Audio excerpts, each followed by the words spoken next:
Behind every success story, there is a long line of triumphs and defeats that remain hidden from others. These stories get condensed into journeys that minimize the struggle and wrap up with a happy ending. But we know that's not how life works. That's where From the Ashes with Mark Azoulay comes in. On today's show, you'll hear honest conversations about the challenges that Mark's guest faced and how they overcame adversity. Now, here is your host, Mark Azoulay. Welcome back to another episode of From the Ashes. I'm here with returning guest Melissa Barbash. You were on episode 30 when we were talking about being in love with an addict, and here we are a lot later than that to hear more of your story. And we decided to title this one Wanting Something Better. So I wanted to bring you back to hear the next phase of your story and kind of where you went around career change, around finding your own voice, setting boundaries, all those things we talk about a ton in therapy. It's just so helpful to get a real story about that. So welcome back to the show. Really happy to have you back. Thank you. I was excited to be invited back. I was surprised that I was excited, and I was. Not because of you, Mark, because of my own nervousness. Right. I know. You said you were only, like 60% nervous this time instead of 100%? Mm-hmm. So yeah, much better. We'll take those. We'll take those. Yes. I do want to talk about wanting something better. It feels like wanting something better than a lot of things, though, when you say that. Like wanting something better than working in an agency job. Wanting something better than saying yes all the time to people. And then being with an active addict as well. Like so many things I wanted different after that relationship was over. So, yes, that's true. You know, there's something, I wonder if you connect this, because this is, as a therapist, a point of empathy that's hard for me to grok, right? So I also kept myself small in my life, but it was because I feel like I couldn't do it. Like I wasn't strong enough, or I wasn't able to, or people didn't like me. Like it was very centered on me. But what I hear from a lot of my clients, and a lot of my female clients actually in particular, is why I'm asking you, is the idea of deserving something, right? Like I don't deserve to be happy, or I don't deserve to have a better life. I don't deserve to have X, Y, or Z. I'm curious if that idea of deserving came up for you. I don't know if it came up for me personally in my life. What comes up for me when you say the word deserve is that's how I used to think about leaving things, meaning I would say that person doesn't deserve to be left, or what will happen at this job if I leave. Like I guess it's a form of I don't deserve to leave. I have to stay.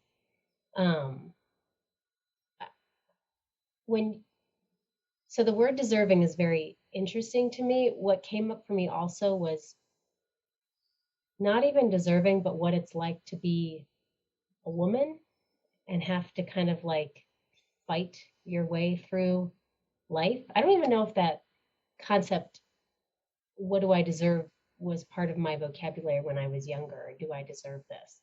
It was more like I have to fight my way through everything. How do I get what I need? I don't know if I had time to stop and think about, do I deserve this? I want to think about that a little bit more in this moment, but we're on a radio, on a podcast. I don't think I can just sit here and have dead air. But those two things come up for me. Like, I don't know if I identify exactly with that word, but I'm very intrigued by what you're saying. Yeah. Well, how about you tell me about fighting through life then? Because it sounds like that is more resonant for you. Yeah. I mean, it feels like life has always been a fight. Fighting to make enough money, fighting to get the quote unquote right job that will get you to the next step. Fighting to figure out if I'm allowed to leave this or if I'm going to be okay if I leave this. I've also had to fight for myself at jobs with respect to feeling really um, and not empowered at all. And I've had to fight through illness. Um, what else? Relationships. It feels like a constant fight. I mean, until a few years ago, it feels like a constant fight. And sometimes I still fight with myself. Um, like I'll get moving on how to make everybody happy when they haven't asked me to do that. And that comes from if I don't consider people ahead of time, eventually they're going to tell me that they're unhappy and blow up at me. Because in my life, people don't actually tell me that they're unhappy until they let me know with other signals.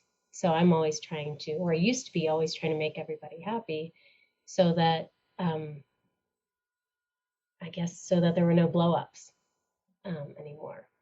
I know that was a lot to say, but yes, I feel like I fight at everything.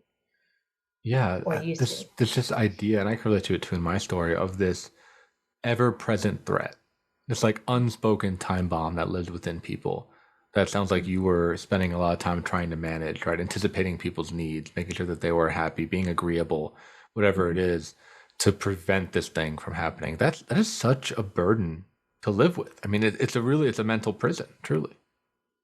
It is a mental prison. And I for a while, I thought that, after grad school, I thought that was the way you were supposed to do therapy because we were taught to kind of take care of everybody and use the word help to everybody. But I much more resonate with that my job is now to understand people rather than to just plunge and help them. Because I don't have all the answers all the time, and I certainly don't have them immediately for people because I don't know them yet. So I I still catch myself trying to anticipate people's needs in therapy and just in my life. Um, I'm I'm I'm getting married. That's hard for me to say. It's not a thing that I ever thought I would do, but I'm very happy with the way that I'm choosing to do it. And I'm already making myself crazy with who to please and when to please and how to do that. And I have to keep moving out of that. So it's still a struggle, but I'm very aware of it now. So I don't get sucked into it anymore. So that feels really good. Yeah, I feel like weddings are like the big one where there's so many stakeholders and people that have been out of our lives forever all of a sudden just have strong opinions about everything. Yes, yes. Strong opinions. And then you have to think, can this person get there? Is this going to be okay? Are they going to be happy? What are they going to do while they're there? And I, after all of those questions came up and I didn't sleep for a night, I said, oh, okay, I'm doing it again. So I'm trying to anticipate everything that everybody needs. So it's something that lives inside of me that over the past few years has completely um, or is not as intense at all, and I can really work through it.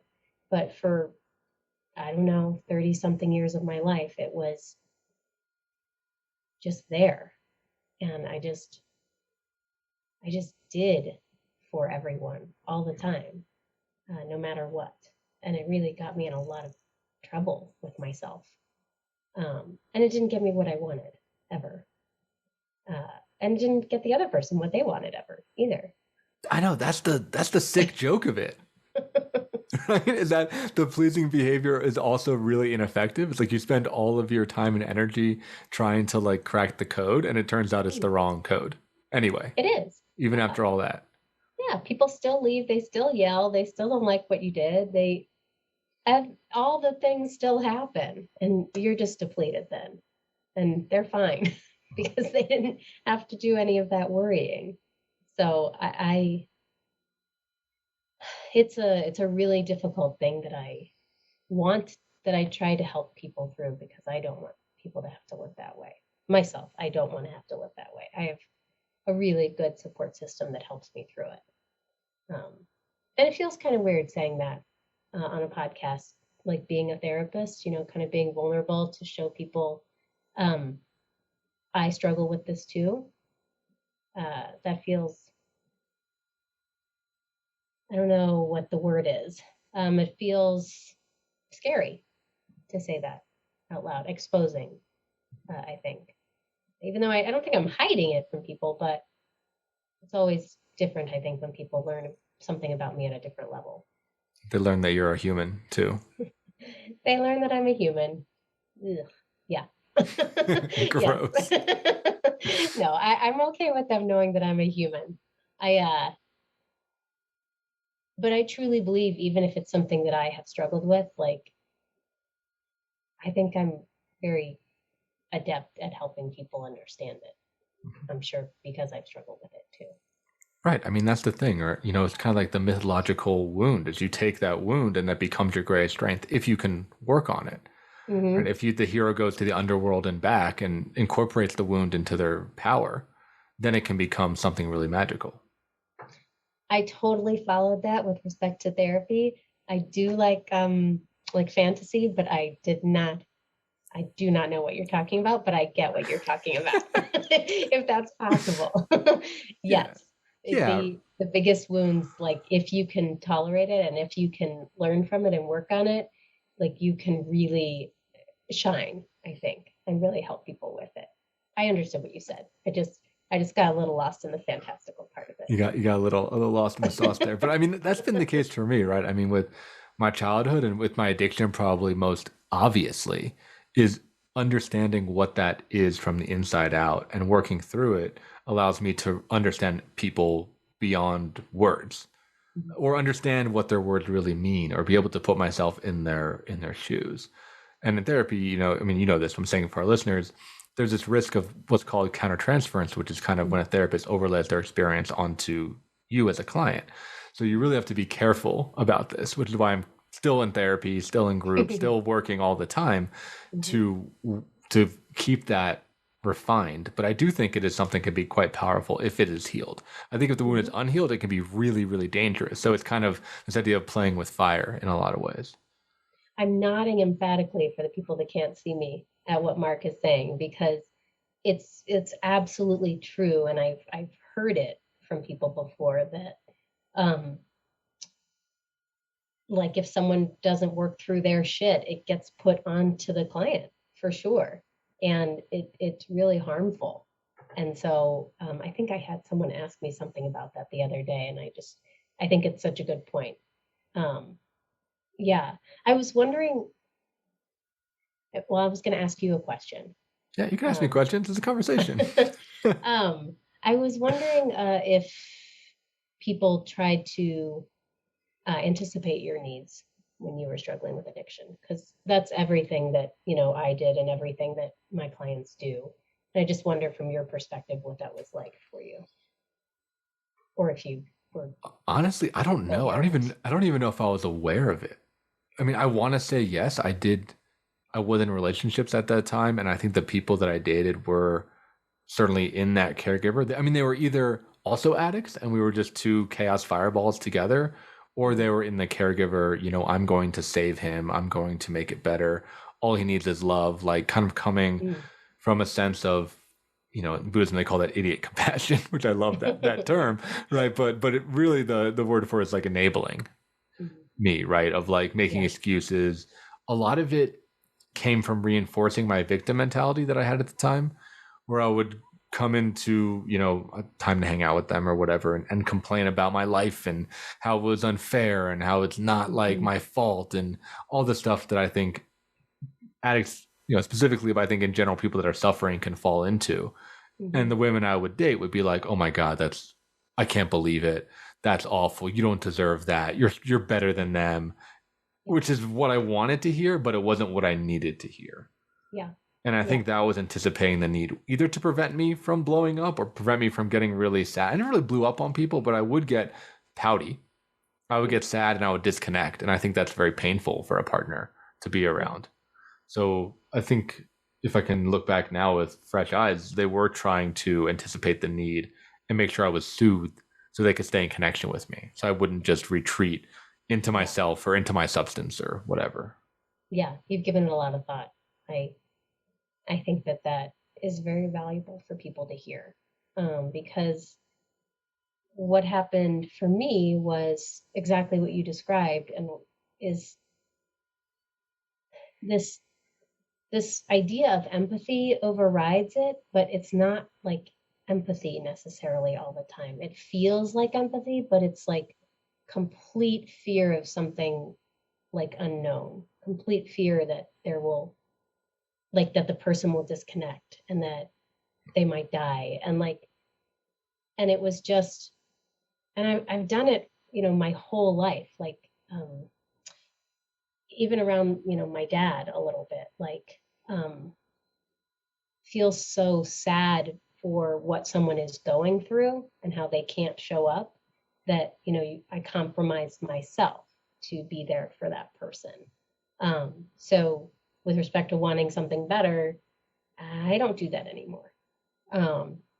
It's difficult, but it's it's like what you needed, and it's what I need too. So Yeah, I'm wondering, how did you hold that? Because when I was doing my version of this, which is, known as like the nice guy syndrome, I was really angry. Like inside, I was really resentful and felt taken for granted and just pissed off because I was doing all these nice things for people, but I wasn't getting the like secret reward that I was hoping for. From women, it was love, affection, sex, commitment. From people in my life, it was validation, money, status, right? Like I had all these secret contracts, but inside I was just pissed off all the time, all the time. yeah. But I'm wondering what your internal experience was when you were in this kind of pleasing behavior. So so for me, it's a little bit easier to attach if we're talking about something like specific. So I'm wondering if there's a certain part of my pleasing behavior that I can look at, whether it's like in work or in a particular relationship. Um, it would kind of be helpful for me to like ground into to say Yeah. that. Let's Um, let's start with work because we talked about relationships in your first episode. okay. So people pleasing in work led to intense resentment, yes, but really wonderful feelings of um, feeling validated and seen also for a little while. And then it shifted into hating being there, not wanting to have anything to do with it, not sleeping. I was very angry. But I think I was so confused about what was happening. Like, yes, I was like rageful inside, and I think it came out a little bit toward people. Um, but I was a little confused about why I was feeling that way too. Um, because for me it seemed like I was doing what I wanted to do. Like I was helping people. I was the person that people looked to. I was doing a really great job. People wanted to promote me. Like all these great things were happening. But I really didn't want to do any of those things. I was just quote unquote good at it. I could multitask. I could take care of people. I could anticipate things, and people like that.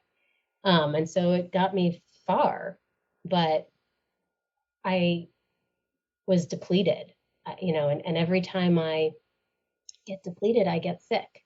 And that used to be the only way that my body could let me know that I was not doing something I wanted to do or doing something I didn't want to do. So I've gotten sick several times in my life, including when I was a child. I had stomach aches all the time. Like I went to the hospital a couple of times. I lost a lot of weight. Like I just had stomach aches all the time. And I didn't know that it was worry and anxiety and trying to take care of everybody and make everything okay. Um, and I've I haven't left many jobs. Like I haven't had so many jobs in my life. I've kind of stuck through most of them, but at a great cost to myself. Like just handling abuse and um, just horrible conditions, just pushing forward. So thank you for kind of like grounding it, because it was a little too abstract for me to catch on to there. Yeah, absolutely. I really love that you bring in the jargon word for it for listeners is psychosomatic, right? But what Mhm. Melissa's talking about of having the anxiety get so loud and be neglected, not of course of your own choice, but be neglected that it becomes sickness. Mhm. I think, and I'm curious your opinion of this as a individual and as a professional. I think this is really common. I think people, a lot of what people's distress and some illnesses and aggravating symptoms or aggravating something that's already there seems to really be psychosomatic, seems to really relate to unaddressed emotions, or they're not speaking their truth, not having their voice out there, feeling like they have to box things up. I'm wondering what your experience or opinions about psychosomatic illness is.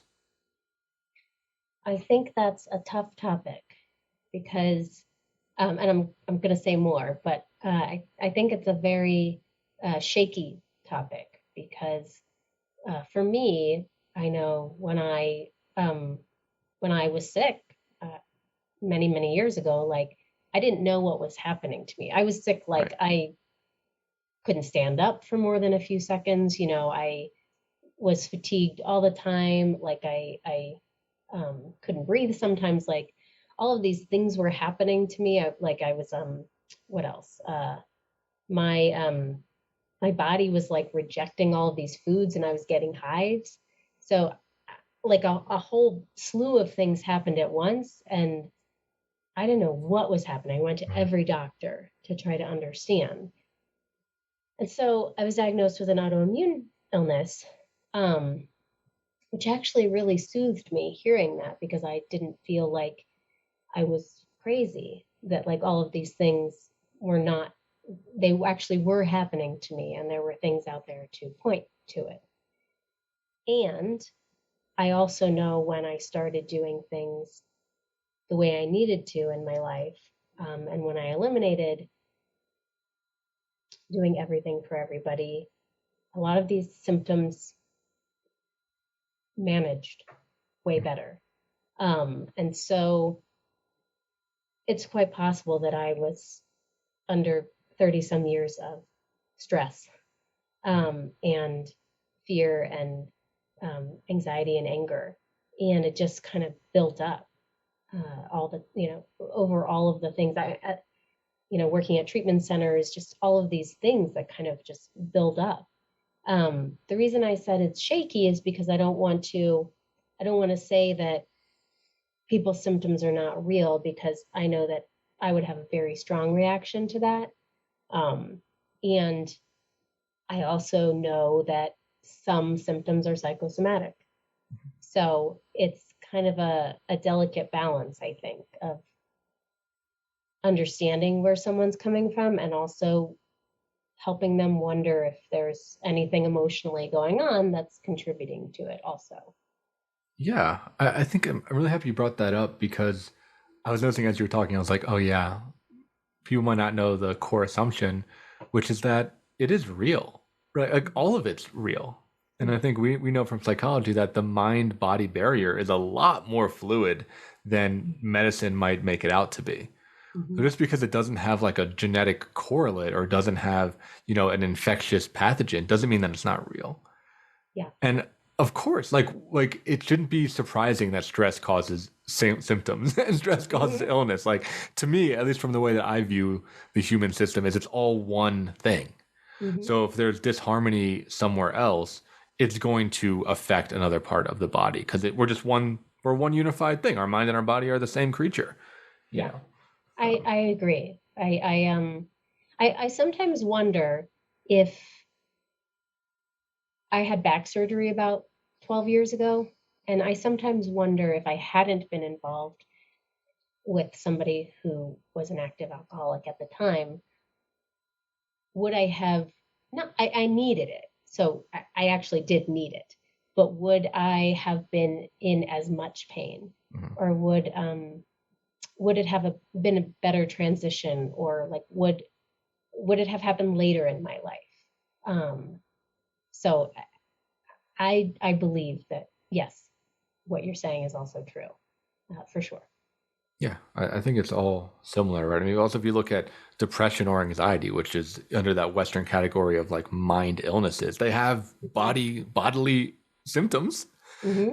Yeah. Like I think it's all one thing together. But I mean, I appreciate you sharing that, and I hope that the listeners out there can think that just because something is an emotional root doesn't mean it's any less valid than a biological root. And in Yeah. some ways, it's easier to change because it doesn't require a surgery or it doesn't require medication. It's something that is within our control from an emotional standpoint. Yeah. So hopefully Yeah. there's some hope in there too. But to think of like the full package when you look at the human about your own human experience. Yeah. I was thinking that I didn't know. So some anxiety and depression has presented over the years, but for me, it's never looked the same as other people that I know. And mine was just pure rage. And it was those things underneath, but that's just how I felt inside, not externally, but inside. Yeah, I think that's really spot on. So we're going to move into our first commercial break here. When we come back, I want to hear about how you're rebuilding your life, how you're deciding to move towards something better, how you're building up that strength and that self-esteem to make it happen. Because I think what you talked about during this segment is where a lot of people are, and a lot of people feel stuck in that place. So I think it can be a real shining example of moving forward out of that swamp. So. Thanks for tuning in, listeners. Hang on tight through the commercials, and we'll catch you on the other side. In Mark's work with high performers and business owners, it is becoming increasingly clear to him that their biggest obstacle to success is themselves. They are experts in their field, but are dragged down by their anxiety, poor time management, inability to focus, or self-sabotage. His role is to help you overcome these emotional and organizational issues so that you can truly excel in your business and your personal life. One of the most common hurdles that he sees is perfectionism, a crippling anxiety around performance. It's a fear of not being good enough, being publicly embarrassed, or of disappointing others.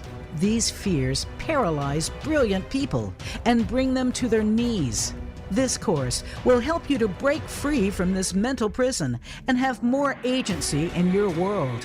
In this online course, we will break down the prison of perfectionism so that you can break out of it. For more information and to sign up, visit mark-azulay.teachable.com. That's Mark, MARC-Azulay,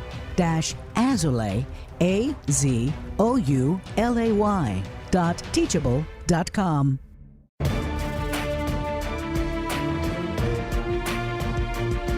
You are listening to From the Ashes with Mark Azulay. To reach the show today, please call 1-888-346-9141. That's 1-888-346-9141. Or send an email to podcast@mark-azulay.com. Now, back to From the Ashes. Welcome back. I'm sitting here with Melissa Barbash, and we're just having a great conversation about literally from the ashes, right? Of falling apart, having things manifest as psychosomatic illness, as depression, anxiety, and rebuilding. And Melissa, I've known you for a while, and during part of that, I remember you took a sabbatical from your work. And that was something that still to this day, quite frankly, is very inspiring to me. The ability to take a step back and to try to reconsider. I know your circumstances were difficult. You mentioned that it was hard to continue working, but I've always really respected you for putting the brakes on life, where so many people and myself, I can put myself in this category, just keep going forward no matter what. So if you're willing, could you share a little bit about that time, that decision? Yes, I can feel my heart pounding because I'm talking a little bit about something personal, really personal here. And I'm also glad to share more. And I feel happy that you were so supportive during that time too. I've had to, it's actually the second time in my life that I've had to take a break from work.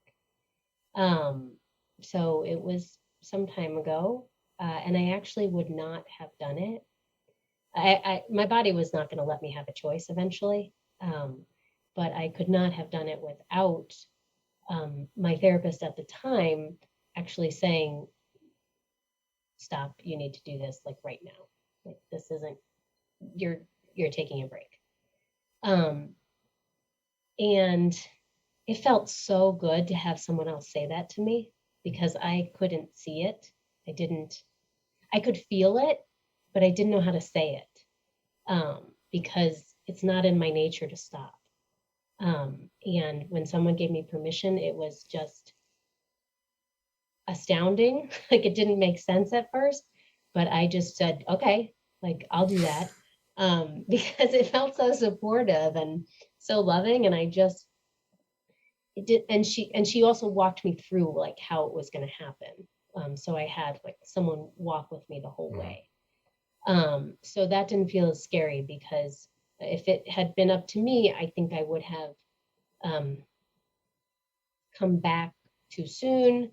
I would have like made it unclear also with myself. And it just would have been a mess all over again. So I did take a really good sabbatical.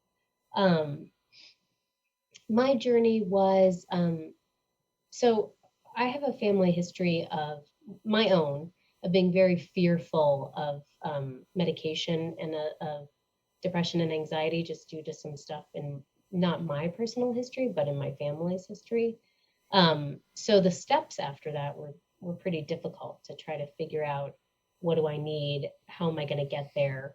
How long will this take? And am I going to feel better? And this is all, it was a life change, basically. I was going to start approaching relationships and work and anything. I don't even know what else there is in the world, but there's a lot of stuff. Planning vacations, like I was going to have to approach everything differently from the perspective of, is this something I need to do? Like, do I need to help this person? And am I the only person to be able to help? Do I have to be able to know what's going on? Like I had to take a full inventory, makes me think of AA, but like a full inventory, I guess, of my existence, like, and completely change how I approach things. And I've been in group for a long time. I started doing more group to try to work through it. I started moving in a different way in therapy also, like the way I want to, and working with people that I don't want to say that I want to help because that doesn't sound very kind, but people who match the work that I do. So I'm not trying to fit myself into what someone needs. Like I'm just giving the person what I give, and if it matches that person, that's good. And if it doesn't, we should part ways. So I don't try to like alter who I am to fit everybody's needs anymore.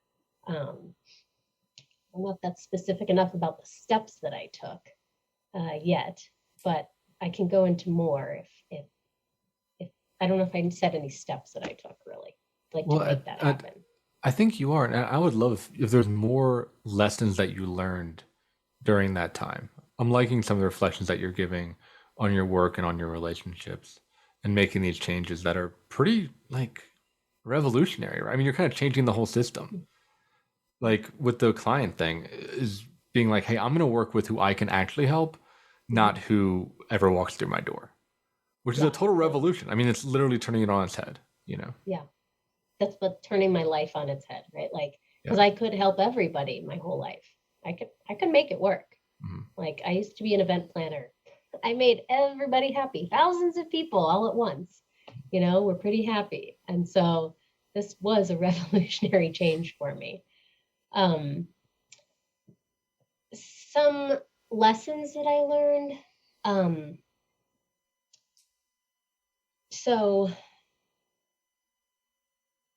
I learned that when I am like making up what everybody's going to say or what they're thinking or what they're going to think or how they're going to feel, that like I knew this, but in my family it wasn't okay to just say what you were thinking and feeling out loud or wondering about somebody. So I started to do that. And I've got mostly receptivity. But there are still people I don't do that with, but I just try not to anticipate their needs as much and leave them be. Um, I actually got a lot out of learning that people are actually fine. Like, it's not my job to make sure that they're going to be fine. Because my whole life I haven't been able to do that, make sure that they're going to be fine. Uh, this isn't a lesson. I wanted to talk about my dad again, but it's not a lesson. Um, but it is kind of in the vein of what we're talking about, which is like, for the first time in my life, I talked to him about, I asked him questions like, when did you stop wanting to see us? Or when did you stop wanting to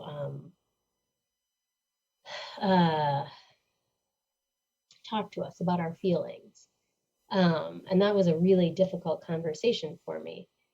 True to my dad, he said never. And I honestly believe him that he never stopped wanting any of those things. But he's not the best at talking about what he wants or needs or feels, or a lot of that. So I believe that he never actually felt that way, but the message was that. And so I guess one of the lessons that I learned was that I could talk to him and tell him all my negative feelings, and he didn't necessarily change, but he really showed up for it. I feel like I'm going on a tangent though. Am I too far away from the question? No, it's all related because I mean, Okay. changing your relationship with your father is another revolution. That's huge. Mhm. To have those conversations with the parents is also very courageous. Mhm. I, I, yeah, I don't do it all the time, but like I know that it's there Mhm. now. And I can see him like in a different light too. Uh, I also think one of the lessons was, and and you actually were very helpful in this, like being okay with who I spend time with.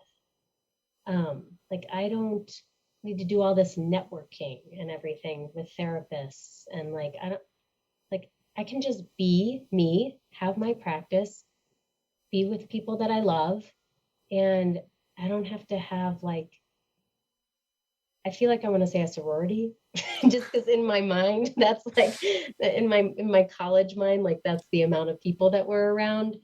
But I don't have to like, I wasn't in a sorority, but that's just like my idea. I don't have to have everybody around, or like I can let people go. And I did not do that either, Mark. I did not notice when people were treating me poorly in friendships or in relationships, because of that empathy we were talking about before, like empathy and understanding for that people have their own struggles. Yeah, that's such a toxic thing. It just sounds so good on paper. It's one of those things that sounds so good on paper, right? It's like everybody's got problems, everybody suffers, and like, Mhm. yes, and that doesn't give them an excuse to treat us poorly. No, I don't know if I can gossip a little and say that I had a friend um, who was a very, very good friend for 10 years. And we didn't talk for like 2 years all of a sudden. And I'm somebody that when I was younger, I pulled away when I got addict boyfriends, because it was like I was, I could only pay attention to them. This wasn't a person that I ever pulled away from. Um, so we like maintained that, and she got engaged, and I think she had her own stuff with the person. But anyway, the whole point is to say that I found myself still wanting to be friends with this person after she told me. I asked her why I wasn't invited to her wedding, or why we haven't talked in 2 years, and she said that I was on her backup list. And I was like, I don't know what that is, but that feels terrible to hear. And then I never heard from her again. So my point of the story is to say, like, I still did it like 5, 6 years ago. Like, I still was like, how do I get this person to be in my life. Like, she's unhappy. How do I not get her to be in my life? How do I take care of her? She's obviously unhappy. This is why, she's telling me this is why she pulled away. So I have to be understanding of her situation. But no, she was a bad friend. And I was understanding for a very long time. So I guess that's what I'm getting at. It's like, I hear that a lot with my clients too. Like I want to be understanding and empathetic. And I'm like, that's great. And like, where's the why? I guess why. I had to figure out my why of like why that empathy and understanding was just like, why did I care so much about that all the time? I mean, that's a great question. Like, how did they get deep into the DNA where that was more important than your emotional health? Yeah, I think it was, I don't think my dad did it, but I think it was partially, I couldn't reject him, right? Like, like what would happen if I rejected him? So I have to like understand him and have him still in my life. And like, so I'm sure that has something to do with it. Probably. Yeah. We're both I know deaf it's not a therapy psychologists. So. session. Is this too much of a therapy session now?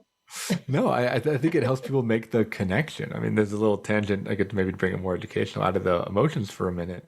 Is that it's something that I screen for in my clients, this kind of therapeutic assumption that we do have an unconscious and that our past does affect our present. Mm-hmm. It's something that I don't know if I ever didn't believe it, because I read a lot of stuff when I was young, but it's surprising how that's very scary for a lot of people, which I guess it's not that surprising. I guess I get it, right? To think that there's parts of ourselves that are out of control or that were kind of installed when we were younger is like really scary for people to hear.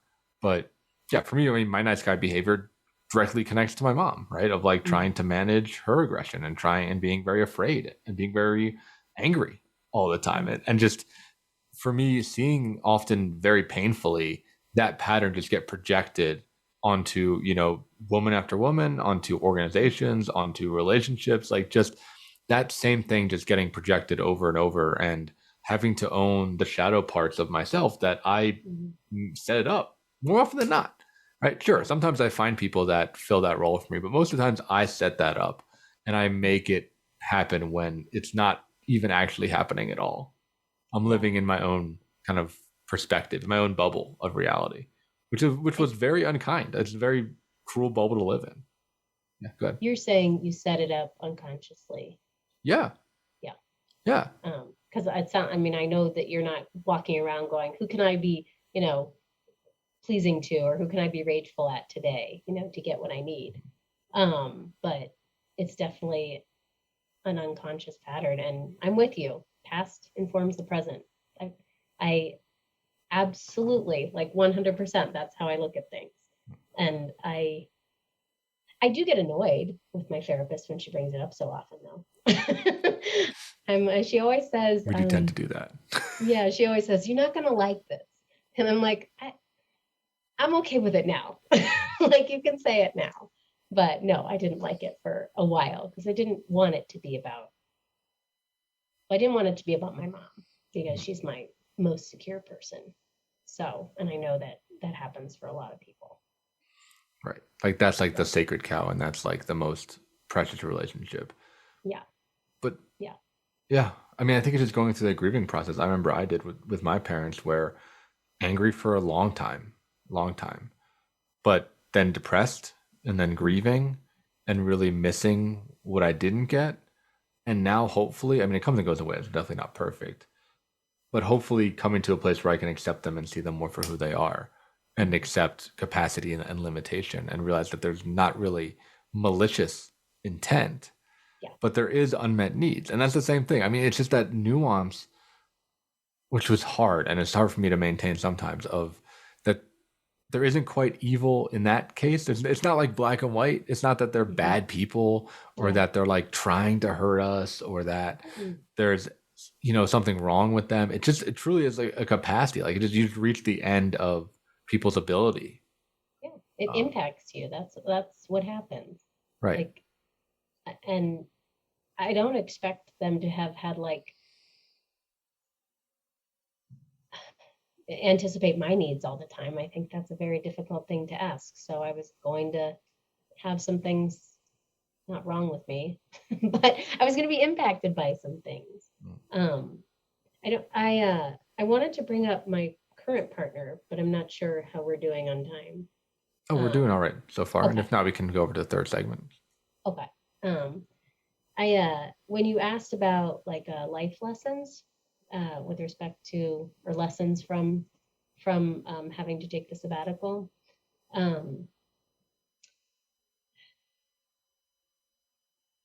he was very encouraging about how to do anything I needed to do to be okay. And I've always been very independent. Like I got to take care of myself. I got to make money. I got to do it in case everything else falls apart. So I have to have everything kind of in line. And I think for one of the first times in my life, other than my mom, I believed somebody could take care of me, like that somebody could be there for me and just be there for me. Like I didn't have to do anything for him to make that happen. So that was, I feel like that's important to say also. Yeah, I think that's really important. And to find, because they're talking about finding healthy relationship and finding a relationship with someone that doesn't have, I mean, that doesn't have needs that came out wrong, but doesn't have like a cloying need or has done some work on their own to get their needs met in other ways. That you can then have the space to work on this in a different way. Right. Yes, because my whole life, with certain exceptions, when I had needs, it turned into me having to take care of the other person's needs. So it was like a second where I was allowed to have a need, and then the other person would have a reaction, and they would need to be taken care of all of a sudden, particularly with addicts and my dad. Like they feel bad or they don't like what I'm saying, and then like I have to shut this down and show up for somebody else all of a sudden. So I think that's a huge thing that came out of just having to make a complete reversal in my life. Yeah, that happened to me. Not in my current relationship, but in a recent relationship. About, I guess now it's like 2 years ago. I was dating somebody that was the case, and I had never really experienced that before. Where like I would use my my therapy language and my like nonviolent communication or whatever bullshit they teach us in school, right? And I would like be like, I have some feedback for you, and like here's what I'm thinking, and here's what I'm feeling, and here's all this stuff, and then they would just like yell at me and break down and cry and just like either be really hurt or really angry or like, how dare you? You're just like the other people I dated. You're the worst. Like, and then I was like caretaking them, and I was like, whoa, I've never experienced it before. I mean, I think I've been with people that are like that, but I've never been able to vocalize my needs. So I just kind of kept quiet and just did my thing. Yeah. But that led me to, break up with this individual. But I just had a flashback to like sitting on the couch and having the conversation of like, every time I try to talk about stuff, it ends up being your problem. It ends up me then caretaking you. Yeah. Yeah. And this individual couldn't see that. I love that you spoke up for yourself. Yeah. I felt really jealous that you never had that feeling before where you had to take care of the person all of a sudden. But I was also happy for you. Like I'm happy that Mark has not been in a lot of relationships where his own needs like have gone, well, I'm sure they've gone unmet, but like where you had to shut them down and take care of someone else. Oh, no. Almost all of them have been that. I just never said anything about it until until this person 2 years ago. Oh, typically like I wouldn't say anything. I would just like try to be the hero and try to like fill the ravenous black hole that was the other person. And then get really resentful of them, of being like, why don't you see all the stuff I'm doing for you? Yeah. Oh yeah. That's something that you asked before. Was this after you were sober? Yeah. Oh yeah. Okay. Because I'm a little confused about how you were able to this is a huge judgment, meet people's needs when you were not sober? Oh, I did not. I was super selfish. I was unbelievably selfish and like fairly low functioning. I mean, I only used drugs for like 2 or 3 years. Like it wasn't a long Okay. time. I've been sober for Okay. about a decade now. But yeah, when I was an addict, it was just like I didn't have space for anything but myself in my brain. Yeah. It was just all that. And it was a lot of like, disappointing people and a lot of lying and a lot of, it was fun times, but there wasn't any depth there. Yeah. But I can be pretty charismatic, so I think I got away with a lot of stuff. That happens. I don't think you're the only person out there who that Yeah. happens for. I Yeah. hear that a lot. Got away with a lot of stuff. And I also hid a lot of stuff. Like when I was needy, when I was feeling really depressed, I still do this now to some extent. I would isolate. Right. I wouldn't show my partner that. I wouldn't often go to them with problems. I remember you saying that from last time because I said when my partner was depressed, like it's like I needed to be there and like help and help and help, and you talked about that you kind of moved away. Yeah, I just went dark and then lied about it. I was like, oh yeah, I'm busy. Oh yeah, school project. Oh, I was on vacation. Like, and I'm just like in my room in a ball, like doing a shit ton of drugs, right? Like, there wasn't. I just lied about my situation and tried to pave it over and didn't let the other person in. So I'm much more avoidant attachment, right? Like I didn't go towards the person, really. Well, maybe I need to amend that. So the person didn't come toward me, but pulled for me to help because of the avoidance. Well, I don't know, right? So maybe I was like, that was the whole like me being attuned and making things up about how I needed to be there for that person, because they weren't answering the phone, right? They were going in their room and isolating and everything like that. But I guess what I'm saying is the pull was there for me. And I do think, well, obviously avoidant attachment pulls for that. But that was so bad for me. Like it was so terrible for me. I couldn't stop. I couldn't stop doing it. And that's like part of the whole shift too. Like, my therapist had to stop me, from moving toward everybody. And I feel like I knew that over the years. Like I've learned it for sure over the years, but I guess I didn't learn it enough, or there was something that happened on that sabbatical that was different than the other times that maybe I'd recognized that. I don't love the word people pleaser, because it has such a big context. It feels so big. But I don't know what else I'm saying about it. I'm done saying that. I'm complete with that thought. Yeah, well, I appreciate you sharing that. I think we'll do another kind of awkward transition. We're nearing the end of our time together here. I'm wondering, as we're wrapping up, is there any kind of last message that you'd want someone to hear that can relate with your story? Yes. You'll do it again is my last message. It's not gone forever. It's just in your awareness, and now you know what you're doing. And like, it pops up for me all the time, but I can see it and I can stop it and I can move out of it. And sometimes I let it in too far and it takes a couple days to push it out. But it's not gone forever. It's just not dictating your life anymore. That's how I feel. Yeah, I think that's very great advice.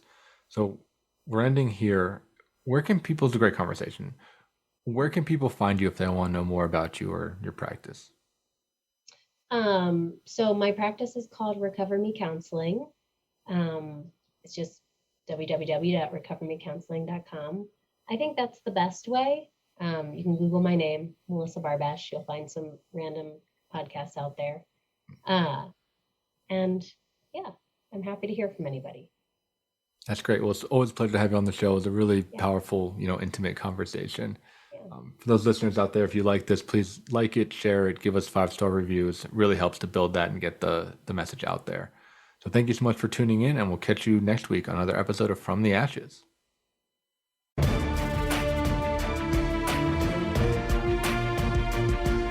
Thank you for joining host Mark Azoulay on From the Ashes. Be sure to tune in again live next Friday at 2 p.m. Eastern Time and 11 a.m. Pacific Time on the Voice America Empowerment Channel, or subscribe on your favorite podcast platform. Meet triumph and defeat, and treat those two imposters the same.